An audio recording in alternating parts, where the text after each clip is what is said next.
Hello, Assalamu alaikum. Good evening. Welcome to another episode of the Classics Show. I am your host, Shabnam, Riaz.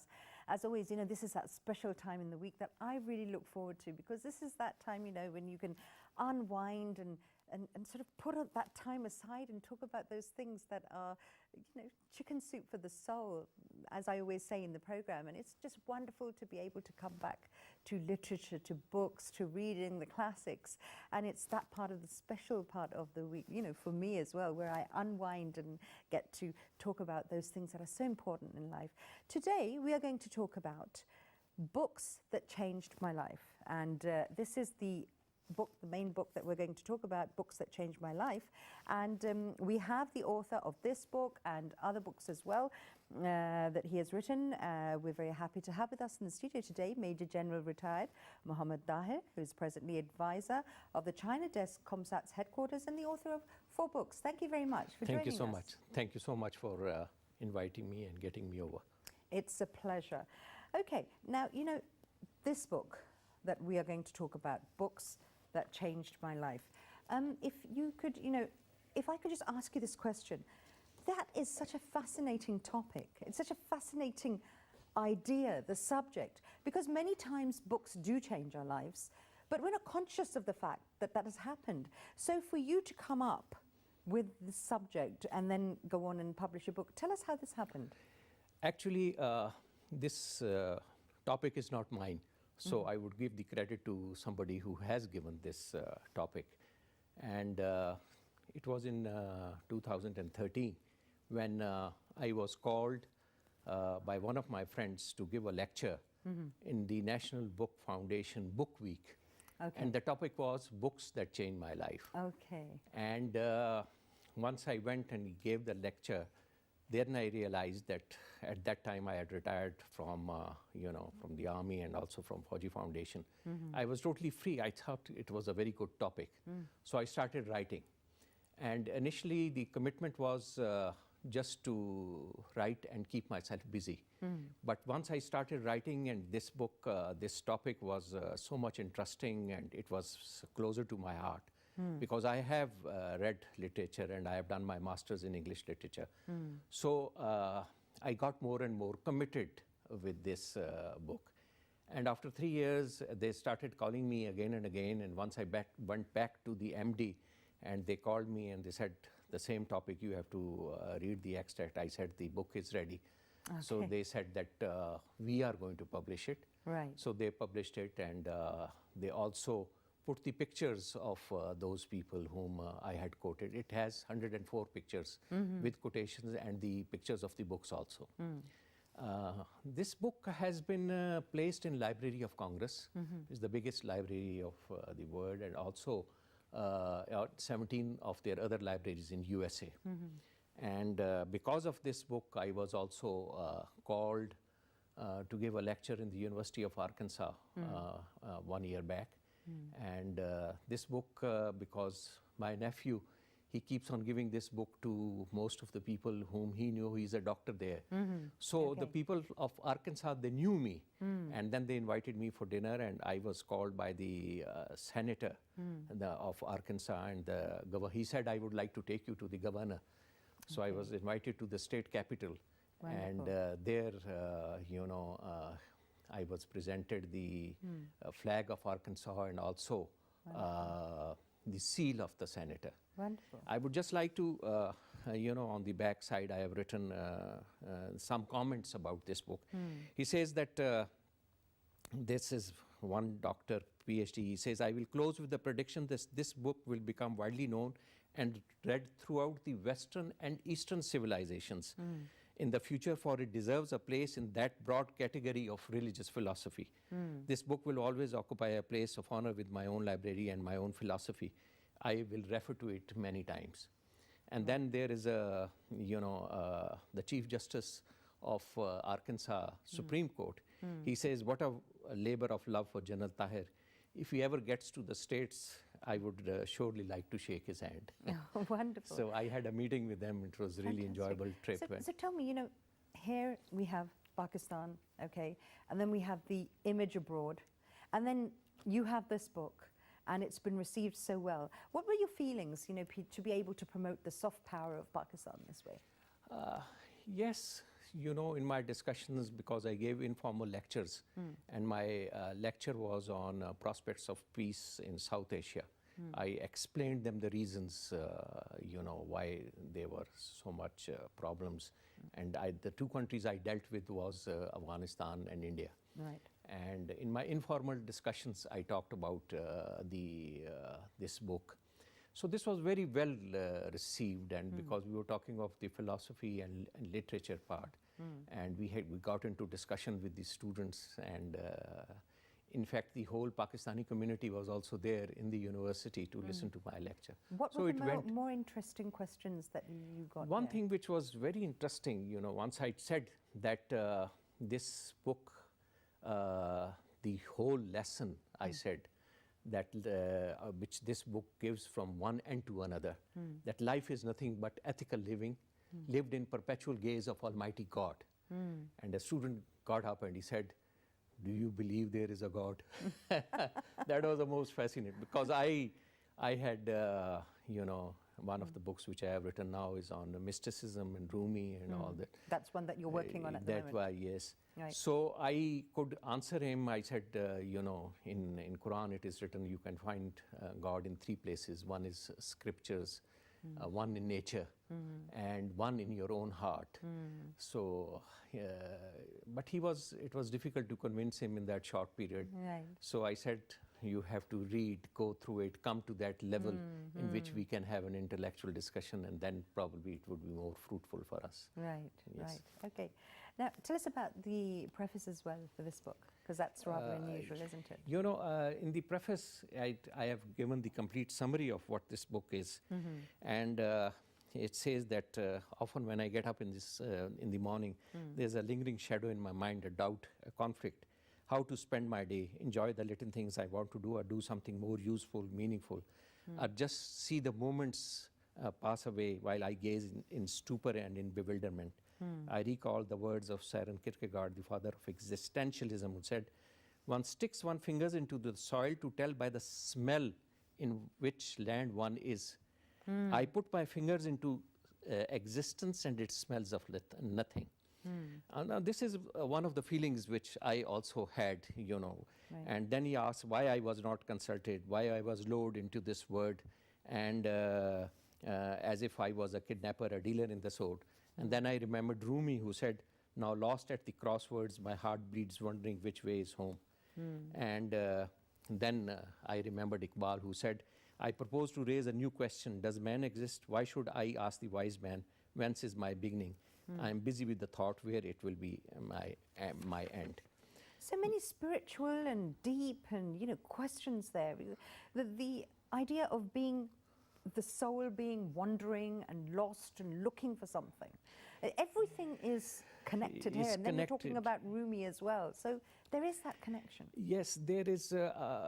I had not gone on to this actual path, you know, at that time when I was writing the book. Right. And this aspect of mysticism and his extreme love for God, it came much later when I have written the book. And in this book, I said the journey for me had started. Right. Where would it end? I would not really know. And you know, and Rumi says that it will, the love of God, until and unless it burns everything other than himself, your existence is questionable. And he says that, he gives various examples. He says that you are away from your main source. And until and unless you go back to your source and rejoin that beloved, you will remain in a state of anxiety and in limbo. And in limbo. So that is the message, you know, which I now firmly believe that what he means, because before that, in the religious sense, people like Ghazali, for instance, they talk of fear of God. He says, how can you even say that you worship God? You have to accept what he gives you or what he gives you not. But Rumi gives a different message. He says it is possible to love God. And sometimes we call him... everything stems from love. And everything stems from love. And he gives an example of an onion, you know, in which basically he says that it has various layers. The first layer is your love for your own self. The second is your family. And third layer is your community and your nation. Fourth layer is nature, and then the whole world. And he says, combine it all, and that is love of God. But most of us are confined only to the first and second layer. Right. That is love of your own self and your family, and we forget everything else, the humanity which Rumi advocates. So in this book, I have, I then various things I talk about, and I say that I felt that God has given a man a just bias and natural bias, our propensity towards good. Beside this, he has given him guidance through inspiration and revelation through prophets. He never changes the gracious benefits which he has bestowed on people unless they change themselves and try to alter the divine order.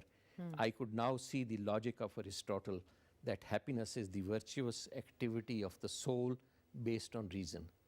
I repeat, happiness is the virtuous activity of the soul based on reason. And this is the lesson I have learned from all the books I have read.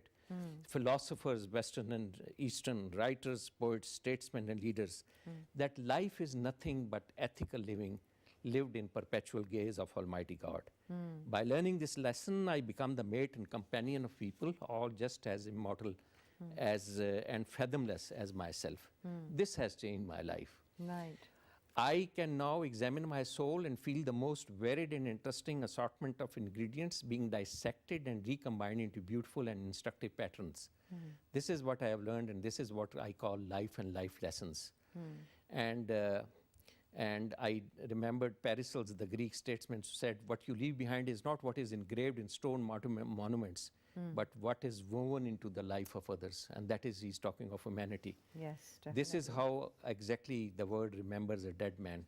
And I felt like Dorothy in the Dorothy of Oz. You must have heard that story, you know, who went on a long journey in search of the wizard to get back home, only to find the answer was inside her all along.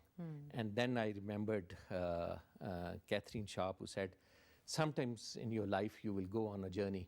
It will be the longest journey you have ever undertaken. It is the journey to know yourself. You know, with those words, the journey to know yourself, how many of us are really, you know, realizing that we don't know ourselves and that there's so much to discover, there's so much depth there? Yes, basically, we are so much engrossed in so many other things in life that the main purpose of life, why we are here, and the meaning of life, and as Rumi says, that we are here for a purpose. And if you do not remember that purpose, you would have done nothing in this life. So he says that main purpose of your life is to live, as I said, your life in presence of Almighty God. As Kierkegaard says that an omnipotent and omnipresent God, omniscient, omnipotent, and omnipresent, these are the three words which used. And if you see your life and bring God into your life, I think your complete concept of life would change. Exactly. And the minor petty things which we are engrossed focus on. Yeah. You know, you would be able to forget put things into perspective. Okay, and another question here. It seems that, you know, as you said, you know, the quest to understand yourself, because we usually, you know, I'm not just speaking at a national level, as a human being in general, it seems that we're more worried with seeking out other people and what they're about. And when it comes to ourselves, we have this sort of a barrier where we think that, no, we know everything about ourselves. What is there to, you know, get? And then you'll see us being involved with ourselves at a very superficial level, where we'll be, you know, broadcasting things on social media, putting things together. But how many people are taking that time to reflect and be in study, the study of self? This is something, really, really amazing, And in this book, I have talked about a particular, I am very fond of quoting authors and quotations. Descartes says, I think, therefore I am. I think, therefore I am. You must have heard this Yes. quotation. Jean-Paul Sartre says, I am, therefore I think. And he talks of existence precedes essence, that you have to exist first and then you have to rise above. And you would be surprised, Sahibzada Yaqub Khan, the celebrated general of Pakistan Army, he was an amazing man. He came to Staff College in 2005 in our centenary celebrations, and we asked him that you give your 40 years of life in one sentence. And he said that I will speak only for 5 minutes, and if I have to give you the whole essence of my life, it is that I learn to think. He says that this is what you are asking, and that is he says there is a joy of music, if you understand music, there is joy of study, but this joy of comprehension, that is very different. And he says that ask yourself a question after a 40 minutes discourse or a discussion with somebody, if what have you learned out of this? And he says that you will yourself get the answer. If only you can pick up the basic essentials of that 40 minutes, because all that complete lecture would not be remembered. Right. And that is, I learned to think. And I have said that combine it with the ability to ask the questions, of various things, and you would naturally become a wholesome individual. That And brings you me would, to another aspect, sorry Yeah, to interrupt okay. you.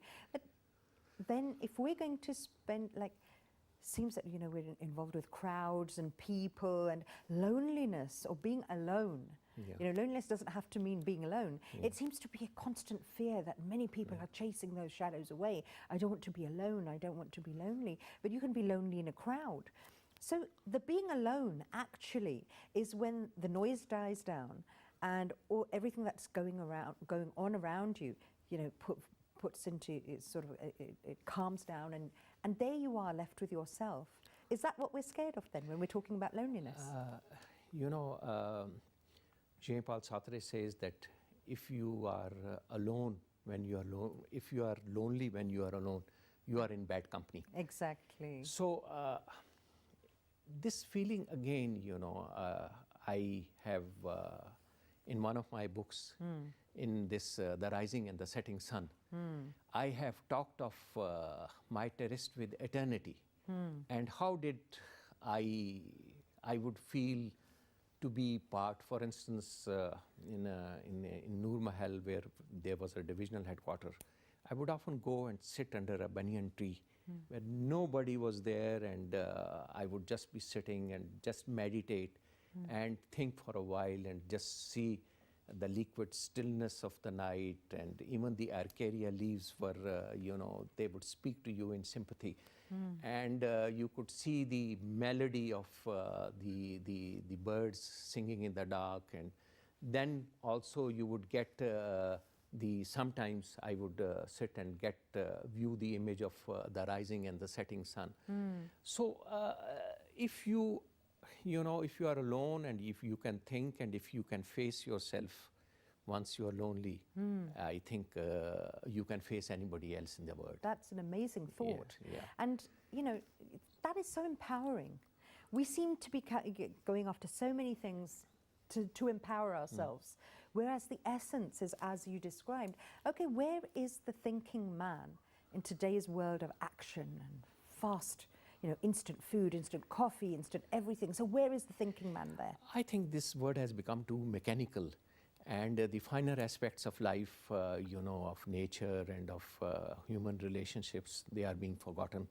And we are so much involved in our daily lives with our daily routines that we really do not pay attention to these small things, which are basically, I call them a balm for the soul.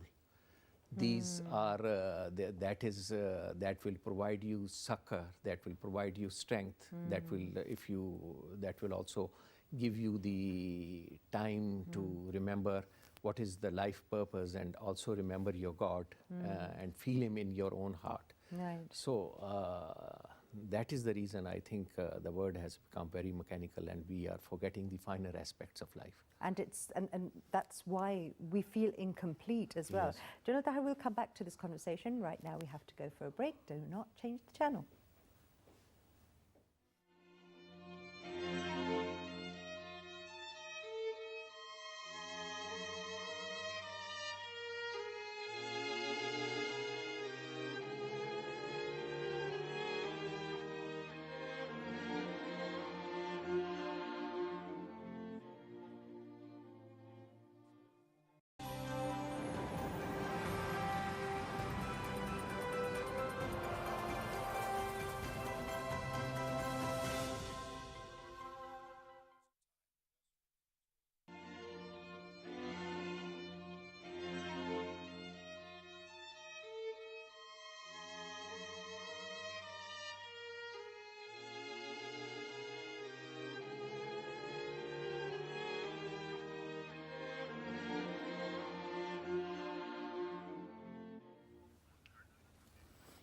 Welcome back to the programme. We're having a fantastic conversation here, you know, really soulful, deep, meaningful conversation. And I thought it was fascinating, you know, the part when we were talking about the conversations that we need to have with ourselves.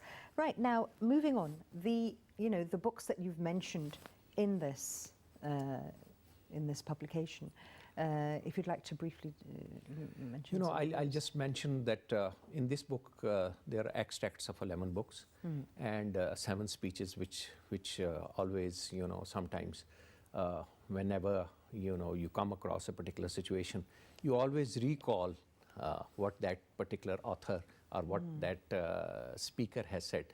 And later on, I was told to compile a book of classics, 52 classics books of English literature, which I compiled later on. But I would just name the first 11 books. So that is, the first book is Tuesday with Morrie by Mitch Albom. He basically, one day, it's very interesting, he finds his professor on television, and he finds him that he's very sick, an old professor from the university. So he goes to meet him. And because he can't be with him, he goes to him every Tuesday. And every Tuesday, the professor gives him a different lesson. So there are 14 lessons which he gives on life. Okay. And each one of them is amazing. You know, it's about family, it's about love, it is about your relationship with other people. And he says, love each other or perish. That is the main thing in this. Okay. And money, love, culture, forgiveness, perfect day. He also tells you that if somebody tells me to have a perfect day, what would I do? Right. I would get up in the morning, I would go for a walk, you know, in a garden, and then I would come back and I would go and meet a friend. And in the evening, I would, you know, have my favorite meal. And that is the various things which we do daily and we forget. But once you realize that your moments are shrinking and your life is ebbing out of you, all these things, they become very important. So it's an amazing book. The other book is Thomas Hardy, you know, Tess by Thomas Hardy. It basically sums up the complete philosophy of Hardy, you know, and in which Tess is questioned by his younger brother, and they are going on a road, and they are in a pitiable condition because the horse of the cart has died. And the small child, he asks Tess that, I understand that this earth is just like these stars, they are just like our earth, and they are livable. And he says, yes, they are. And he says that are these, she tells him that they are just like apples on our stubborn tree, some fine and some blighted. And he says, are we on a blighted one, or we are on a luminous one? And she says, we are on a blighted planet. And that sums up the complete philosophy of Adi. And he asks her, why is it that there are so many beautiful stars and we are still on a blighted one? What would have happened if we were not on a blighted one? And she says, then mother wouldn't have coughed that much. And my father wouldn't have been sick all the time. And we would have enough clothes to wear. And that is the basic philosophy of Adi.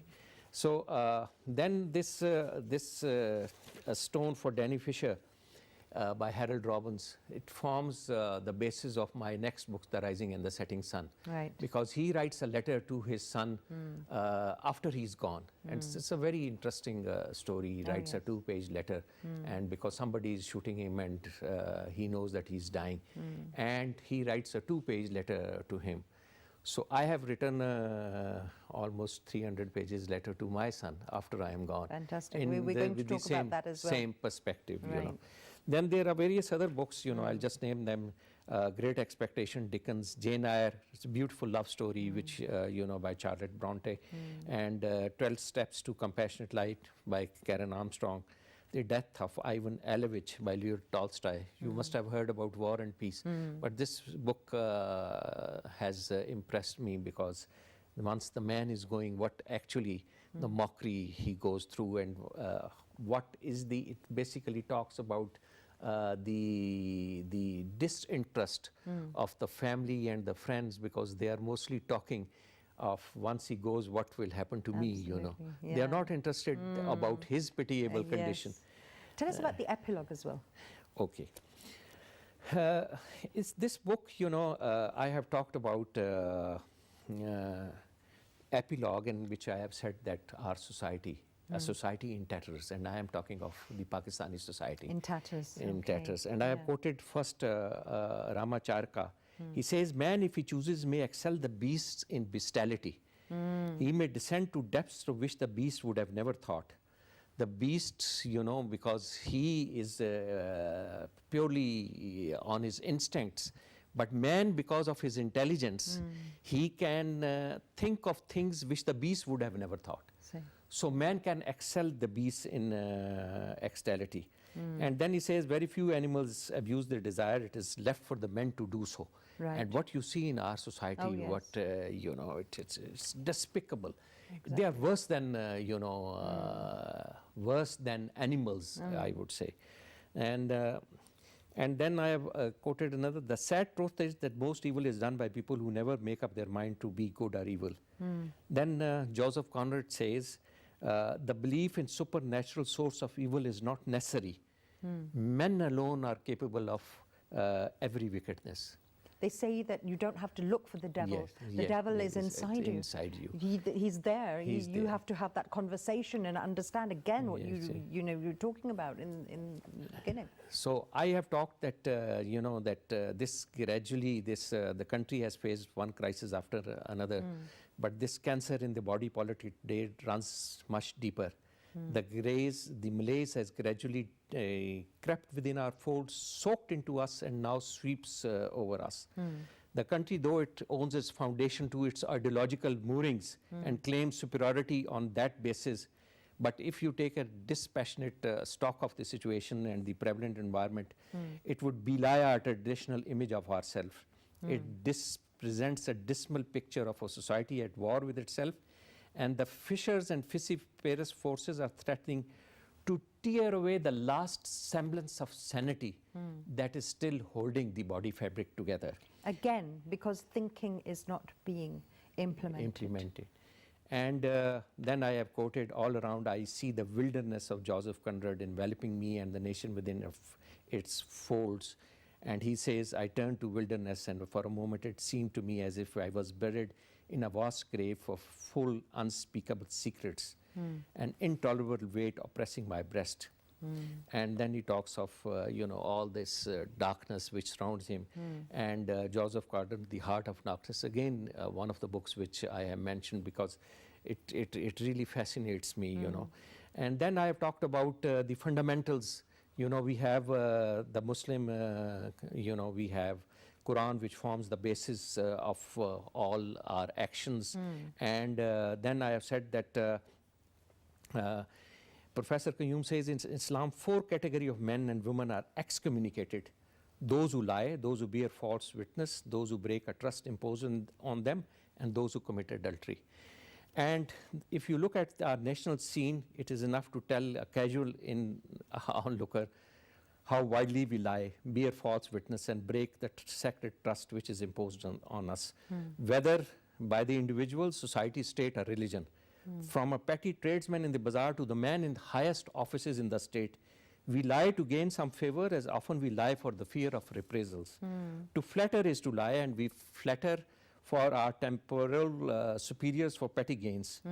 To conceal an honest dissent is to lie, and we do not pick up the courage to say the right, even if we are convinced that what we are doing is wrong. Absolutely. And we have leaders known for political astuteness, evoking the memories of Florentine statesmen and practicing evil Machiavellian statecraft, unabashedly and depriving even those who cannot afford 2 square meals a day.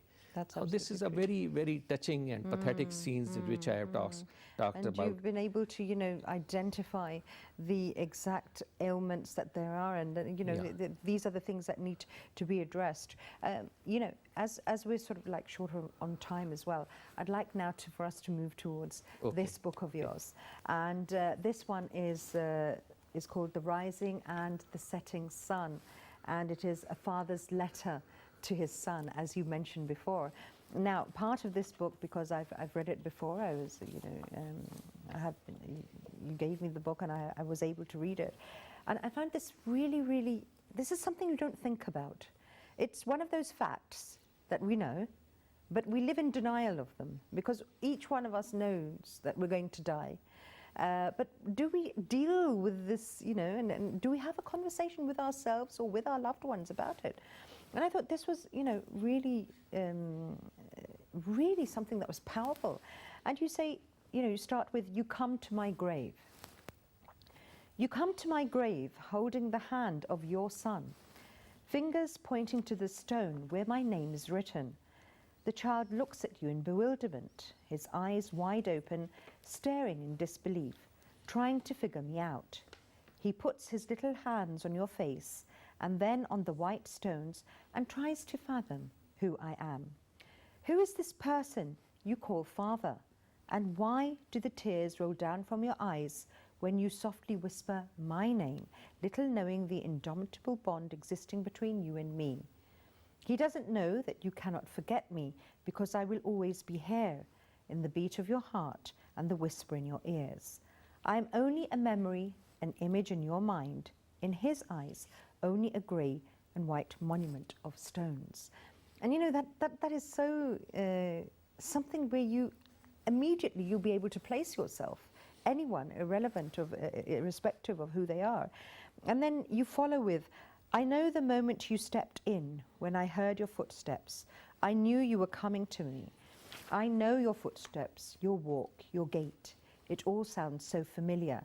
I have waited for the sound of your footsteps so often in my life, my heart beating in anticipation, eyes longing in desire to see your face. And that's amazing, the narrative as well. So how did this come around? You spoke about the inspiration. Basically, you know, it shows an extreme love for the children, which you have. And one of my books, the dedication reads to my children, Mania, Sonia and Mubin, the light of my eyes. I love you more than what you could ever imagine, and more than what my words could ever express. True. And all my books are dedicated to my children. And in the last page of this book, I have quoted Tennyson, who says, if I had a flower for every time I thought of you, I could walk through my garden forever. The memories of my son were my garden, I would walk into this garden, stop, pick and caress the roses, and the life looked beautiful. He was very young once he left, after his A levels. He went to London and did all his studies there. So naturally, I miss him. And every father loves his children, Exactly. whether it's son or a daughter, with the same intensity. But because he's away, I miss him more. And that was the reason. So I have captured each and every phase of his life. Right. His first day in school, his first sports lesson, his encounter with grief. He becomes the head boy. And traced it right up till the day he graduates from London School of Economics. And then I also talked about what is a father's love. And then what did I teach you, Did I fulfill my filial obligations? And really, that is very, very important things, So what was your answer when you were also, because you were also having this conversation with yourself as well, weren't you? Yeah. If, my this point, it starts with this, now together in one memory. Once I start. First half is his life, and next half of this book is my life. Okay. And I say, come to me, my son, let my arms be wrapped around you, and our hearts beat in unison, because we are of the same blood, same bones, same flesh, and now together in one memory. You were the tomorrow that I live today. You were the music of my soul as long as the music lasted. You breathe the same air that I once breathed. You feel the soft give of the earth beneath your feet on the same path of life where once I treaded along. You're the proof of my existence, my legacy, an extension of myself, a replication of my personality, a testimony that once I lived and breathed on this earth. Every time you will write your name, my name will be written too with your name. Every time you take an undertaking or embark on a venture, my thoughts will color your thoughts. Every time you take a plunge in this world of chaos and bewilderment, my ethical moorings will lead you to the correct path. Right. So there's so many things which... what would you say is the best thing a parent can do for their child, and the best thing that a child can do for their parent? I would, read out that... just give me 1 second, Right. 83. Now, you say that what is the best thing which you... Because we seem to be having this balancing act where sometimes we're smothering them too much, sometimes we're worrying too much. And it's a good... Now, I said that inheritance bestowed on you had so many wonderful things you can be proud of. I told you that a person is hopelessly impoverished if he is devoid of vision. And the highest purpose of creation is the understanding not only who you really are, but who you want to be, and then doing everything in your power to be that. I told you to face life challenges boldly, as peace of mind doesn't mean numbness of mind. And no matter how far the distance you have traveled or the failures gathering around you, hope would still meet you anywhere. I told you to always believe in your own self, like a bird on a tree is never afraid of the branch breaking, because its trust is not on the branch, but on its own wings. I told you what stands behind us and what stands before us are tiny matters compared to what is within us. Right. And if you don't stand for something, you will fall for anything. Wonderful. I told you that you have voice in your destiny, a say in your life, and the choice in the path you take. I gave you something unique, a passion for truth, a strong sense of honor and abiding truth in your own self, your ideas and your ability to stand tall in a motley crowd on the basis of strength of character and not on the basis of your worldly possessions, to face stress and adversity like a man and difficulty as a challenge, to show courage and not timidity in the face of a storm, to have integrity and courage of conviction, to hear the inner voice and accept when you are wrong. I told you to be free from self-doubt, insecurity and loneliness, free from self-imposed perfectionism, paying heed to your intuitions in all your doubts, and give expression to your inner voice to speak the truth. You may lose the battle, but it will help you to win the war. And sometimes in the winds of change, you will find your true direction. I told you that the person you spend most of your life within is your own self. I told you that the person you will spend the most time within your life is your own self. So you better be interesting, jovial, and acceptable. I told you to be your own best friend, because when you stray away from your soul, the distance you have traveled is measured by the aching of the heart.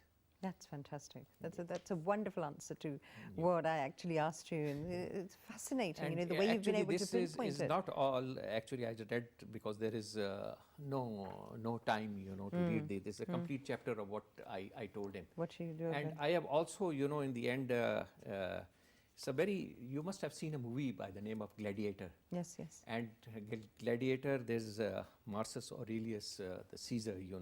He calls his son, and he tells him that you cannot be the next Caesar. And his son, he embraces him, and ultimately embraces him so hard that he dies in his arms. And he says, because he wants that he doesn't have the qualities to rule Rome, and it is more important. The country is more important than his own son. And then he says, your fault as a son are my failure as a father. Oh, This is a profound. beautiful thing. I think every Absolutely father profound. should think about it, that if your son is going wrong, then it is not his fault. It is where you have gone now that wrong. is a really, Yes, that is something that calls for a lot of questions again. And again, what we've been going through today, speaking about today's program, is the endless questions that we need to ask again and again and again, and the answers that we need. As we're approaching, we're coming to the end of the program, so we don't really have that much time. You mentioned something that when you were speaking to your son, you were saying the acceptance when one is wrong. Yeah. I would say that is a huge part of a person's character. That would inspire greatness. How can you, how can you empower yourself this way? How can you accept when you're wrong, actually? Actually, that is, if you have that capacity, that mental thing, because nowadays, if you see, most of our leaders on the social media, they try and argue by raising the pitch of their voice and proclamations, not by the force of logic and argument, The content of what the they're content of what they are saying. They're not trying to convince them, and sometimes they really get into blows. So that shows really that they have really no logic. But if you talk in the terms of logic, and if you think rationally and accept, and there is no harm if you say, I am wrong, and then you move on. I think It that makes is you a bigger person. It makes you a bigger person, yes. As So, you said. Tahir, before we go, the end of the program, a few words for our viewers in reference to books and what they're missing out on if they're not reading. This books that changed my life and life lessons. In the end, I have said the one basic theme of this book, the remedy. I've talked of society in tatters, and what is the remedy? Anybody would ask that. You have talked about what is the remedy. I said, bring God into your life. An omnipotent and omnipresent God whose messages and his command is as important as his lofty image. That is the first thing. And then is the brick by brick reversal of old order through education. And then, this last book which I have compiled, it's a compilation, this 52 classic books of English literature. This these are the books which are written by Nobel laureates. And they have, and once you read them and you read the themes, you would realize why They a got Nobel that. Prize of Literature was Right. given to them. Right. And each and every book is amazing, and it carries its own theme. even if you read Alice in Wonderland, you know, A classic. It's a classic. And why it is classic? Yeah. Because it has a message, you know. You just see it's a story of Alice and the cat and the hare and all that, and such witty remarks and everything. But underlying each of them is a message. I have, with great pains, tried to compile, given the extracts, most beautiful extracts, you know, in this. And if you read them, it is amazing. And sometimes, you know, when you read, you want, whatever you have read, you want the whole world to read it, you know. But if given me a choice, you know, I would tell everybody that please read this. And one of the things which I have mentioned in this book is if I had one more life to live, then what I would have done. And I have said that I would spend more time in accumulating virtue than in accumulating wealth. I would become, I would spend more time with children and teach them moral values to be the guardian of their soul. And this is very important. And if I had more time, you know, and if I would go to the universities and everybody where I have been giving some lectures in the universities, but I would tell them to read all this. That would make you a different man. I have, once I did my master's in English literature, long time back, you know, and it still reverberates in my mind. I became a different man because literature is a reflection of life. And whatever it tames the soul. It gets something, they get imprinted into your mind. Absolutely. And something what when you encounter a different situation and you realize what he said or how it is. Exactly. So I would say that these books will show you the light. These books would lead you to the correct path. After all, these people from the very beginning, starting from Dante's comedy, you know, right up till Andruti Roy, the God of Small Things, which is mentioned in these books. These are the greatest philosophers and people. And they have thought about various things which are happening in life. Absolutely. And they have also given the solution in the end. Wonderful. General Tahir, thank you so much for being a guest on today's show. It has been a wonderful conversation, and I'm sure the viewers have enjoyed every bit of it. Thank you so much. It was a pleasure. And likewise. And we come to the end of today's program, and with that message from General Tahir, you know, what books can mean to you and how they actually can change your lives. So, you know, stay happy until we meet next week. Bye-bye.